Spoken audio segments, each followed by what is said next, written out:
Hey guys, Palsteron here, and today let's talk about my endgame Cyclone Slayer. As you might or might not remember, I'm actually a big fan of the Cyclone playstyle. However, it has been falling kind of out of favor recently, and that is because you have to juggle so many things. You have to get movement speed, AoE, you have to still get the damage, which Cyclone has been buffed in the melee patch. But overall, I think this is a accumulation of a lot of different buffs coming together to make Cyclone a lot better than it used to be. The first piece of the puzzle is obviously that Cyclone of Tumult is vastly superior to normal Cyclone. It gives you around 40 to 50% more damage. It gives you a lot more AoE, and it has the downside, however, to give you also less movement speed, which we circumvent with Stampedes. Stampede fixes your movement speed, meaning that no less or more multipliers or increased or anything can affect it. That also has a downside though, because now you're fixed at a relatively low movement speed, and in the past this used to be a problem. With the Volatile Val Orb, you can get it up to like 83% increased fixed. However, the big standout this patch is the Acceleration Shrine. This spell gives you action speed, which is not just more movement speed. It is a completely different modifier. It does still multiply your movement speed, but it's not the same thing. Therefore, can circumvent the fixed part of the Stampedes. And we've had action speed in the past being able to circumvent this, but we're talking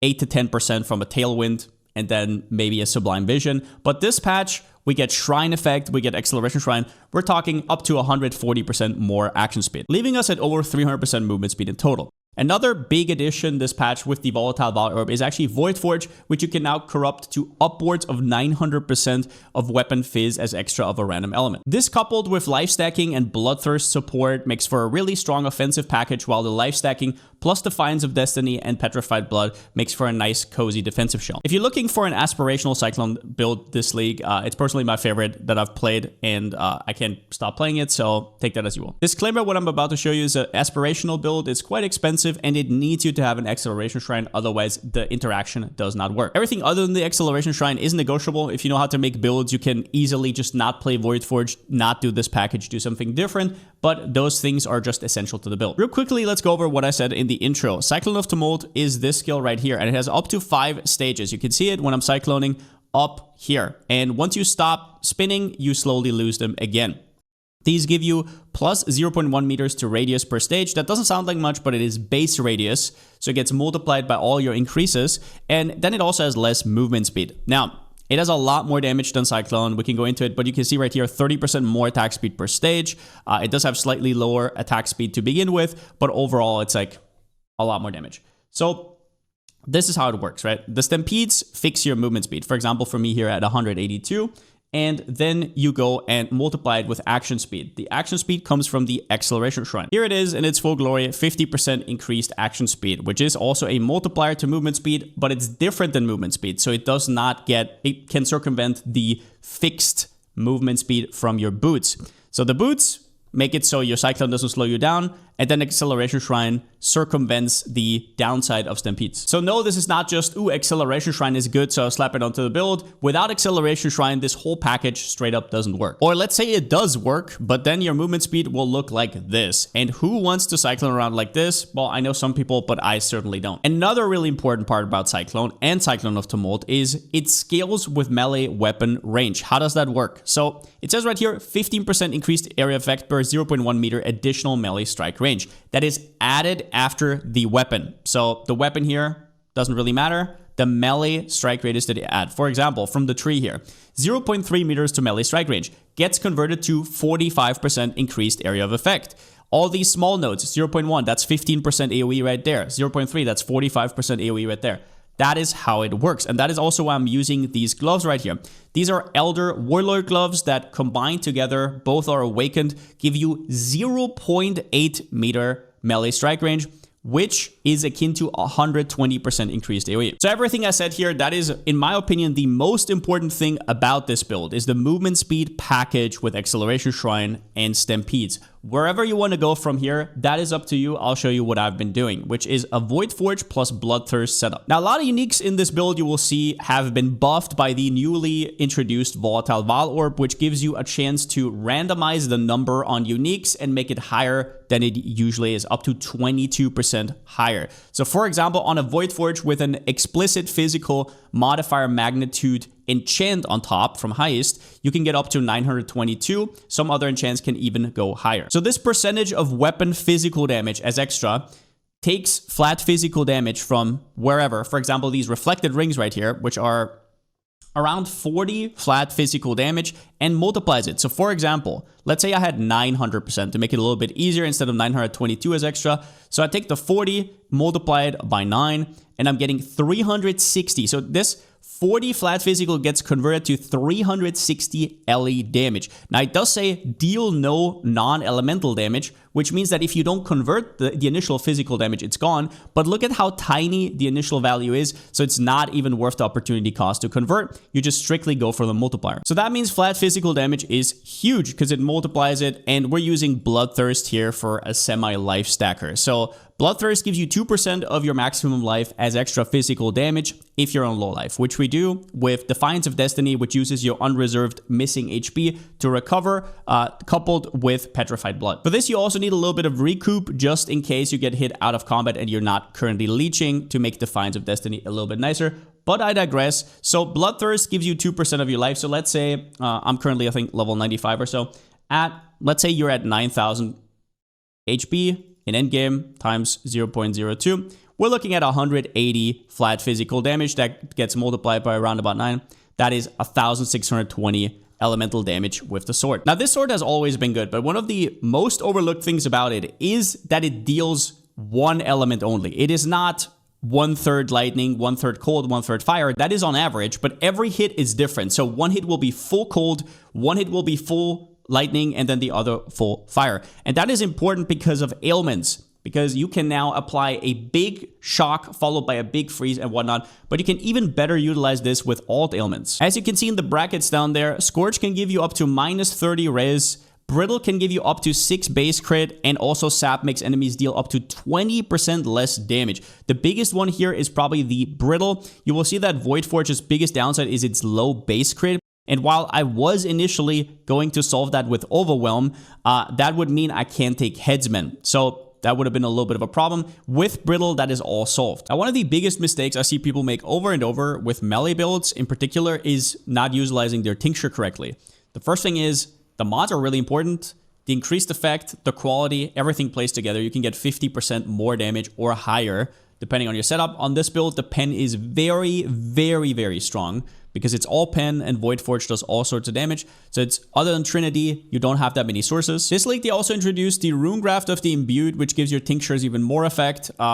If your Tincture is not correctly set up, then you lose a ton of your damage, just to be clear. The way you sustain this is pretty simple. So first off, I have zero mana cost. It will never trickle down to a point where it will ever stop my Cyclone in its tracks, which is very nice, but you still have to have some mana open because of the mana burn and how Tinctures work. So you can see that my mana will start trickling down pretty quickly and have around 4 to 5 seconds uptime. But with Mana Leech, that gets a lot better. A little bit hard to show here in the Aqueducts real quick, but what you can do is still get some Mana Leech and still get some mana gain on hit. So we'll see right here that I have it pressed now, and the Mana Leech will jump a little bit against it, and I also have mana gain on hit. So you can see now my uptime was quite a bit longer, more like 7 to 8 seconds. All you need to do for that is some sort of Mana Leech, for example, Fuel the Fight, or this small Mana Leech node right here, and have 1 jewel with mana gained on hit with attacks. This is maybe a little bit overkill, but I still put it on the build. As for Ascendancy, my favorite here is Slayer. First, you get Impact, which gives you a ton of extra AoE. Not only do you get 50% increased, you also get the melee strike range, which, remember, gets converted to AoE for Cyclone. So that's in total 110% increased AoE, with the small node 120% increased AoE. It fixes some of your accuracy rating, and it also gives you a lot more damage. You get Bane of Legends, which is like okay, and then Headsman, quite strong. So just a very good package, a very good 3-point package to then as your 4th take the +1 ring slot because you're using Screams of the Desiccated. As for other alternatives, if you want to go from tanky to nigh unkillable, you can go for a Chieftain and pick Valakos plus Tassalios and then go Hinakoras for some more explodey. I would highly recommend to not do that unless you have a ton of currency to make up for the damage that you will lose. If you're not a Slayer, you will lose around half of your damage, maybe even more. Plus, you will lose some AoE. So I just went for maximum AoE on this build, but do whatever you must. I think Chieftain is a good second, and then there's a ton of other decent Ascendancies as well. I'll quickly show you how this build looks like and what kind of buttons you have to press. So we go Dunes here. This is our map. I just threw a Deli Orb on here to make it a little bit more interesting. But truth be told, this can be used for whatever you want depending on your investment. You can kill bosses as well. We'll do an Uber Exarch in a second. I'll just quickly go through here and kill the boss so we get some altars. But yeah. So in terms of gameplay, it is very, very easy. You're Frostblink. This, I think this is Wisps, right? Yeah, this is Wisp. Okay. So you just Frostblink around. Important to know about this build, I guess. You can use Frostblink while cycloning. It is not going to take you out of Cyclone, technically, but it does refresh your consecrated ground from Rational Doctrine, because it does temporarily count as you being stationary, which is good to know for some different things. But as you can see right here, it's extremely, extremely smooth. If you're thinking what are the explosions, that's Herald of Ash explosions. If you don't like this sort of MTX, you can obviously fill in whatever you want. But yeah, this is kind of how it looks like. Let's see if we can maybe find a Varun somewhere. But the TLDR, yeah, it is a absolute currency spending machine. The more you invest, the crazier the outcome will be. Where I think this build will most excel at a reasonable amount of currency is probably boss rushing. On boss rushing, it's just extremely fast. It can't really be slowed down. There's a rune, yeah. Let's see if we actually get to the 6% brittle. We don't. So let's activate the tincture. Yeah, there you go. So in this case, we didn't really get there. Sometimes there's modifiers that will also reduce that, or there's altar mods that will reduce that. But usually your brittle will be around 2 to 5% on the harder targets, and on anything else, it will be 6%. Do note that you definitely want the increased effect of non-damaging ailments with crits, but then you also want the triple damage right here to give you outlier hits that actually deal a lot more damage for your ailment calculations. And on top of that, you want one two-ended cluster with Sure-Footed Striker to also give you double damage to sometimes hit that ailment cap. In this case, we got a little bit unlucky, but that is what it is. But this is how it kind of looks like in a normal breach. I'll quickly show you an Exarch as well. So the only thing you can do is obviously go and activate your Blood and Sand and make it Blood Stance while mapping. That reduces your AoE, so it's not really a good idea. But I'll show you right here. It's very straightforward. You don't really have to do anything else. Put up your stages, your Worm Flask, and then your Tincture, and you just want to stay on top of the boss. And you can also activate your Jodris to get some charges, and then it just trickles down, and at 20%, it gets culled by the Slayer. Once again, do note that this is the damage with very high investment. Now let's go over gear next. So Voidforge, we already talked about why I'm doing it. You want as high weapon physical as extra damage of a random element as possible. It's very good with ailments and whatnot. Stampede, we already talked about. You want as high movement speed as fixed as possible. Do note that there's also replica stampedes, which are at least currently cheaper than the normal stampedes. Now, you will lose the cooldown recovery rate of travel skills, which does affect your Frostblink, but honestly, I don't press it that often. So I don't think, like, if you can save some money, big deal. You can also anoint this. I go for Infused Flesh because a little bit of recoup goes very nicely with the Petrified Blood and the Defiance of Destiny. Now then we have our jewelry, which don't get distracted by this fracture. I bought this ring. The other one I crafted myself, but this one I bought. What you want is one of the rings to have a lot of minus channeling skills cost, and then the other one to instead have elemental damage with attack skills. So you can see you want to have as high life as possible, as high physical damage as possible. And then, yeah, the minus mana will help out quite a bit because I'm actually going to 0 mana so that I can actually run no region maps. So I take Cannibalistic right here to add on top of that. The way you craft these is with manifold rings, then you have any sort of relevant fracture, and then you start spamming Contempt. So for example, here I fractured the LE damage with attacks, then I spammed Contempt until I got a ton of life. And then you can possibly mirror it as well if you really want to with a Reflecting Mist, which that is the most important step along the way. But even without that, manifold rings are the choice. Defiance of Destiny, the backbone of your defenses. It's incredibly OP. I don't have a corrupted one right now, but I will probably soon. The anoint of choice is Tenacity. This one is, once again, kind of in the vein of us life stacking a little bit. Increase and reductions to maximum life also apply to attack damage at 30% of their value, which does also count with the massive shrine from Blunderbore. Talking about Blunderbore and the Gull, these are merely there for shrine effect. Do note that these can go up once again with Volatile Val Orb up to 92%. They start at 75. Only important thing to know is if you put them together, for example, if I put together 99 and 91 and 91, right, we have 182. And if this is an even number, you're hitting a breakpoint. It's pretty easy, 50% action speed. So every second point of percentage shrine effect gives you another action speed. That's all you have to know. If I was on 181, 1% would be wasted. So if you're going shopping for them, just keep that in mind. Do keep in mind though that Stampede is still the most important role out of all of them to set your baseline for your movement speed if you want to be fast. These gloves are crafted with Orbs of Domination into Awakener Orb together, both the Warlord and Elder melee strike range. So these are elevated mods, right? Elevated Elder and Elevated Conquest. Then you have to slam them together, hope you get something good on top. There's a lot of tricks you can do here, but that would completely outrank this video. It's a little bit too long. Something with memory strands that I also learned only recently. I have it on my stream VODs. I might still put out a video. We'll have to see. Probably a little bit too late, but there it is. You want those two together, and then you want some life and craft on damage while leeching, and voila, there it is. As for flasks, you can't use any, at least utility flasks, because of Screams of the Desiccated, but you can still use instant life flasks, for example, that give you Corrupted Blood immune, which you probably still want on a jewel, but better than nothing, and then bleed immune. This flask gives us free charges. Make sure that you're capped on Chaos Res, otherwise it actually deals a lot of damage to you. And then your tincture is really, really important. It gives you a ton of extra pen, a ton of extra increased damage while you have it pressed. It can up to give you like 50, 70% more damage. And the only reason I have Worm Flask here is so I have targets to kill on bosses, so I get the Bane of Legends 10% more damage. As for jewels, your most important one is your Elegant Hubris, which you want to put right here. As you can see, I have way too high attribute requirements, especially with the Blunderbore, which would make it impossible for me to ever reach that. So yes, you're sacrificing your attributes and potentially some strength scaling with your life scaling, but it is what it is. It is definitely worth it. And you want to get Caspiro for the Supreme Ostentation, so you ignore all attribute requirements, which is quite nice. Alleviates a lot of problems on the build.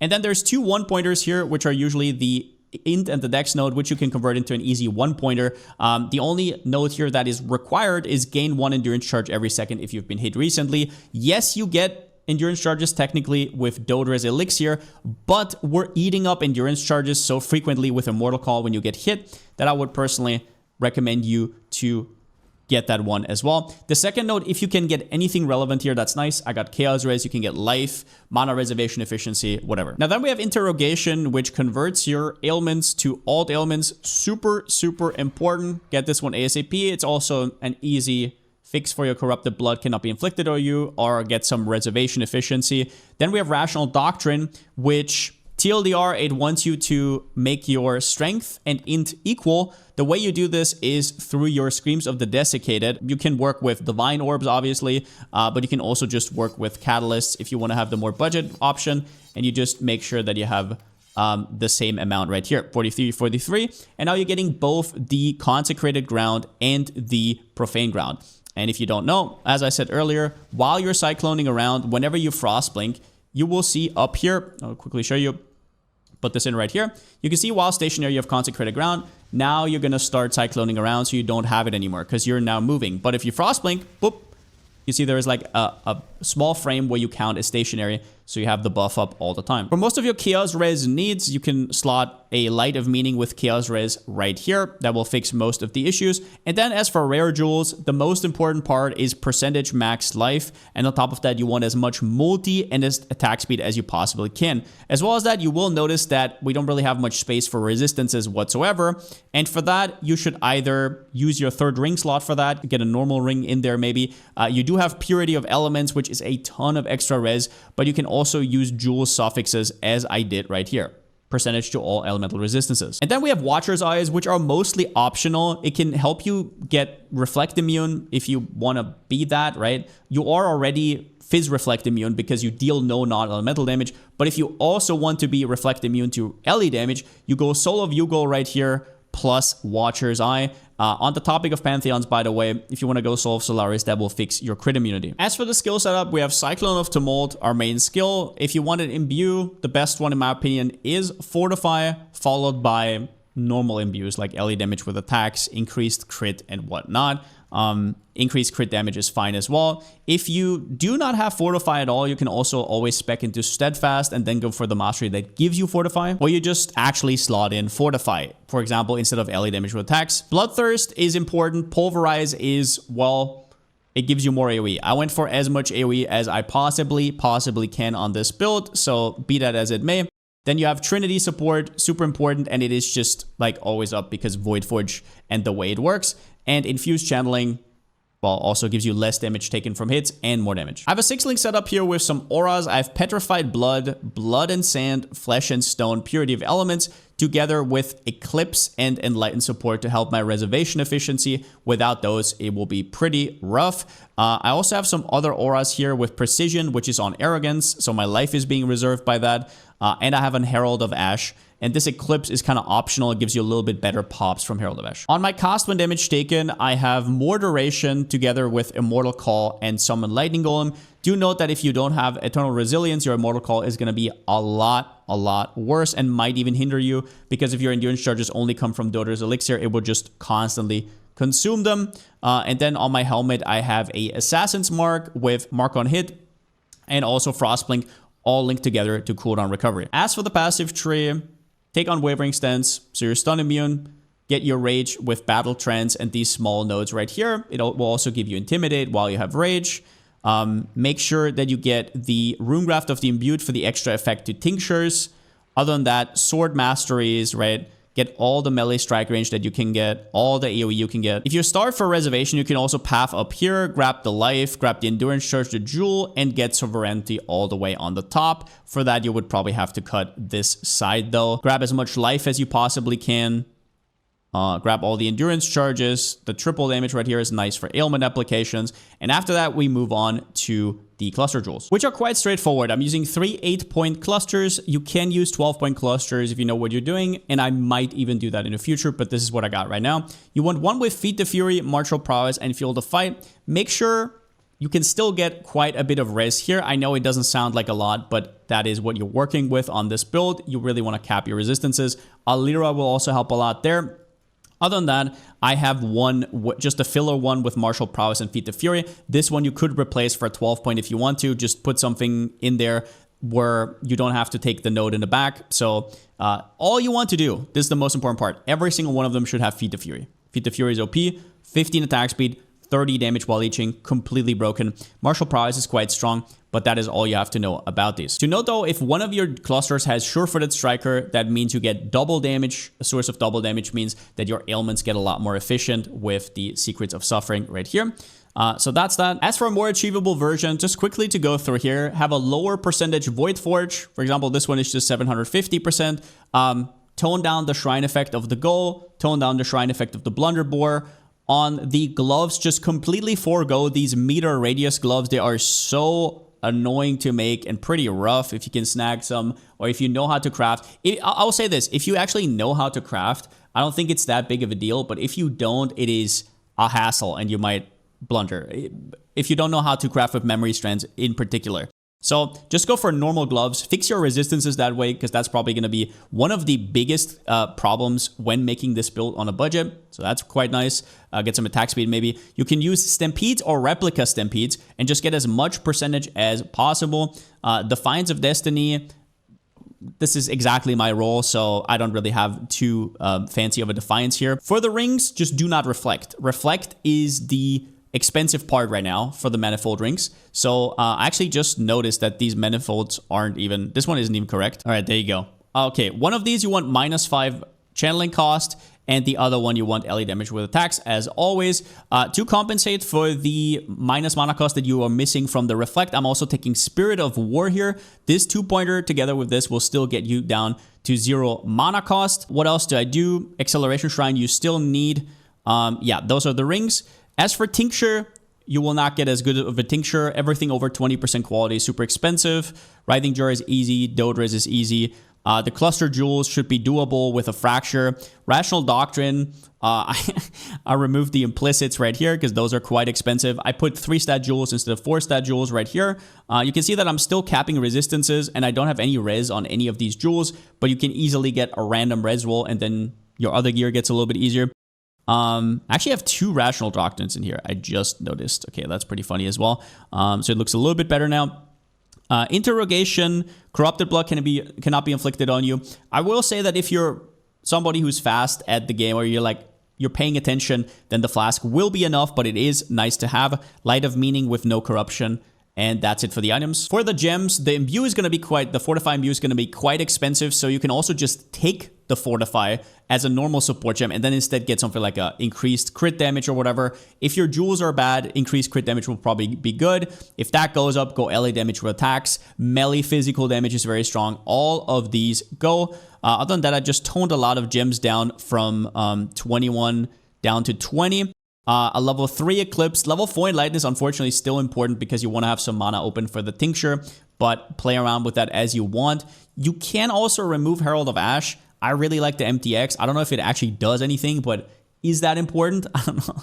You tell me. If you're fine with your tankiness, you can also remove Flesh and Stone and open up a ton of extra mana.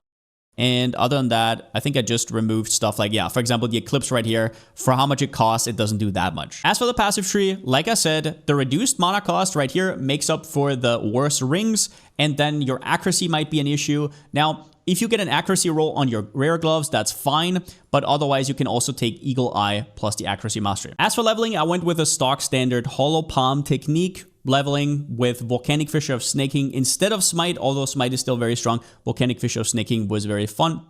I'll link down below to some resources, for example, Havoc's guide over on Max Roll for Twink Duelist leveling. But yeah, that's all I got for this video. This will probably be my last build. I'm not really sure how I can top this in terms of gameplay, fun, Acceleration Shrine, and the Shrine Belt in general. It just has been such a pleasure to build around and such a fun way to play the game instead of like micromanaging your flasks into going Mage Blood every single league. But yeah, hope you guys enjoyed the builds. I will be putting out my thoughts on the league as well as maybe some other side content. We'll see about that. But other than that, I've been having an absolute blast in general this patch. And yeah, since I still don't have a slogan, see you next time.